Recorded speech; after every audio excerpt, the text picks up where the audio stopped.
Like me, you're probably spending a lot of time right now enjoying the confines of your home.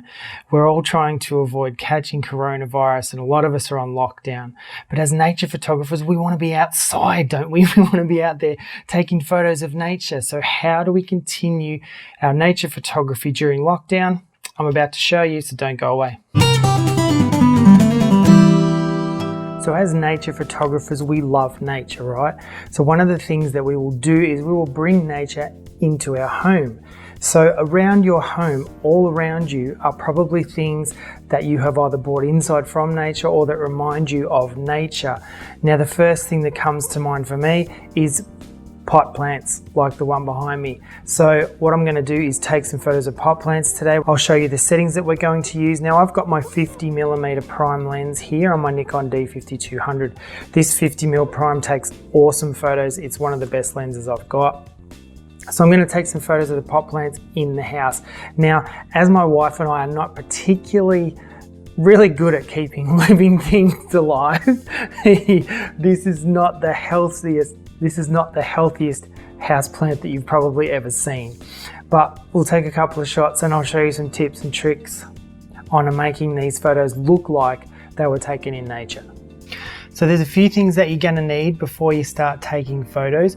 One of them is natural light. I've got this window here behind me. Now we want to use natural light because we're trying to fake nature photos indoors to make them look like they were taken outdoors. So you're going to need natural sunlight if you can get it. If you can't, use electric lighting, but try to avoid it.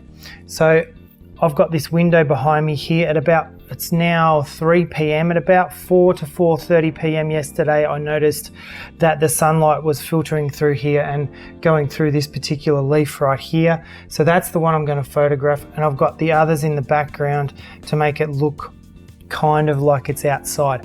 Of course, I've got the wall in the background and I may have to adjust the plant forward, and I'm going to remove the wall in Photoshop later and maybe put in some kind of natural background.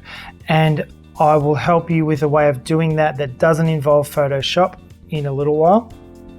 Now I've got the camera set up on a tripod. That's the other thing you're going to need. Because we're inside, we're not going to have a lot of light coming in.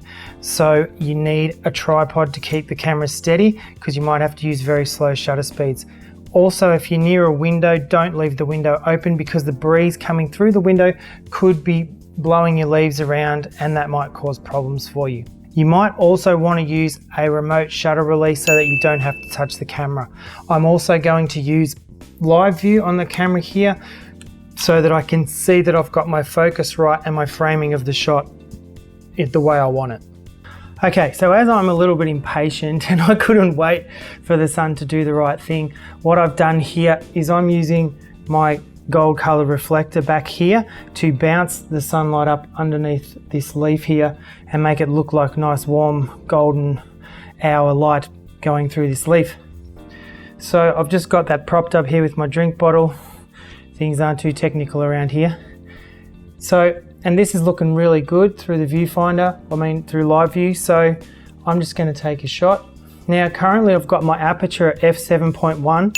I'm focused on the front part of the leaf here, the tiny little leaves at the front, and I've got an aperture of 7.1 so I can get a little bit of depth of field and get a few of the other leaves behind it in focus as well.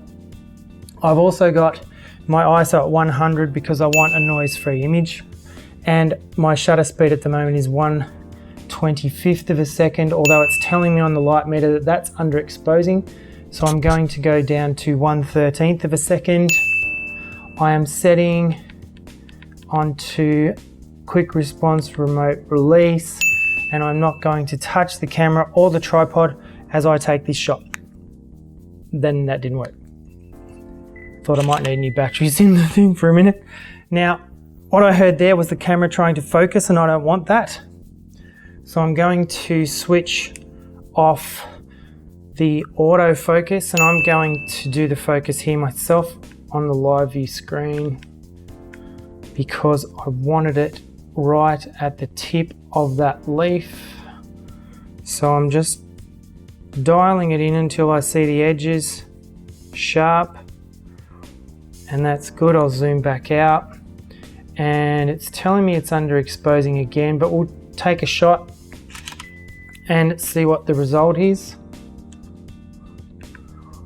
That is fairly underexposed, but I'll just take another shot. Because the sun's gone behind a cloud. This is the problem that you have with using natural light, is that it can change in an instant. So I might just wait for the sun to come back out.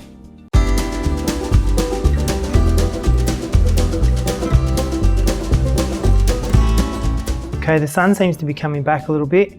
So we'll see what's happening with our exposure. Exposure's good. I'm going to click off a shot. See what that looks like. That is not bad. The background is a little bit underexposed, but if we were actually in a forest, that would be the way it was going. Like, we're imagining the light on this fern leaf here is actually filtering through the canopy of the forest. So it looks pretty good to me. I may just take one more shot just on a slower shutter speed. I'm going to 1/4 of a second. And we'll check that one out. That looks better. I might be able to use that background with the leaf in the foreground, but I'll see what happens later in post-production. Okay, so if you want to save yourself some time in post-production and you don't want to spend a lot of time staring at your computer screen in Photoshop fixing the background, what you can do is there's a couple of things. If you've got a lot of pot plants, like behind me here, I've got out these other plants that my wife brought home from her work. Now, if you've got a lot of plants that are really leafy, pile them all up together, make a jungle in your living room, take a photo that way. I've also got this big canvas print of, it's actually not of a plant that would normally be seen in the wild with a fern, but it's of a Protea flower. If I just positioned that correctly and use just the green leafy parts of that canvas in the background, that might make a good shot. I'm going to mock one up here and take a photo and let you see that later. So anything you've got, a poster, pictures of leaves, or anything that you've got, a green leafy looking sheet off your bed or a doona cover, whatever you've got that might give the impression of being plant-like, put it in the background. As long as it's blurry in your depth of field, if it's in the blurry part of your depth of field, it'll make it look like it's outside. So there's some ideas about how you can get some pretty good looking photos of your indoor plants that look like they were taken in nature. So just play around with it, be creative, use your pot plants, use a lot of pot plants together, use a backdrop that makes it seem like you took it outside. Make sure that you take it near a window so that you can have that natural light filtering through. And if you want to color the light with something, cellophane, whatever you have, a sheet, it doesn't matter. Just experiment. It's digital photography. It doesn't matter. We just delete if they don't work out, right? So next week's video is going to be showing you how to edit the photos that I took today. I'm going to show you how I replaced the background in that first shot I took, and I will show you the results of the shot that I set up with other plants in the background, plus the canvas of mine in the background as well, and made it look like it was outside. So until next week, I'm Barry Callister of Photographer's Freedom. Get out there, take some wicked shots, or actually stay in here, take some wicked shots, and I'll see you soon.